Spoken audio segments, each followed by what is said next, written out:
यानंतरची बातमी आहे मुख्यमंत्री देवेंद्र फडणवीसांसंदर्भातली। मुख्यमंत्री देवेंद्र फडणवीस अकोला दौऱ्यावर आहेत। क्रिकेट क्लब मैदानावर विकास संवाद सभा पार पडली। त्याआधी जिल्हाधिकारी कार्यालयाच्या नवीन कार्यालयाचं उद्घाटन ते करणार आहेत। त्यासाठी पोलीस प्रशासन सुद्धा सज्ज झालंय। याच जिल्हाधिकारी कार्यालयाबाहेरून आढावा घेतलाय आमचे प्रतिनिधी वर्षा मोरे यांनी। आज राज्याचे मुख्यमंत्री देवेंद्र फडणवीस यांचा अकोला दौरा आहे आणि ते सर्वात आधी जे आहेत अकोल्याच्या जिल्हाधिकारी कार्यालयात आढावा बैठकीसाठी येणार आहेत। आपण पाहू शकता माझ्या मागे अकोला जिल्हाधिकारी कार्यालयाची ही इमारत आहे आणि त्याचं जे गेट आहे ते सुशोभीकरण करण्यात आलं आहे। नेमका पोलिसांचा बंदोबस्त इथं तगडा लावलेला आहे। प्रत्येक व्यक्तीला आत जाण्यासाठी त्यांची तपासणी केल्या जात आहे।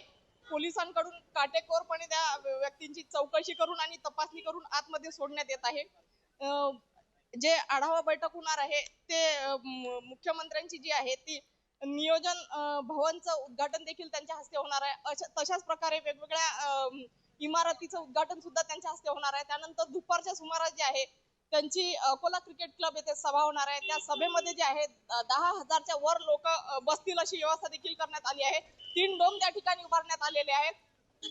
त्याच्यानंतर त्या सभेत जे आहेत मुख्यमंत्री काय संबोधन करतात हे पाहणं महत्त्वाचं ठरणार आहे। वर्षा मोरे, जय महाराष्ट्र न्यूज, अकोला।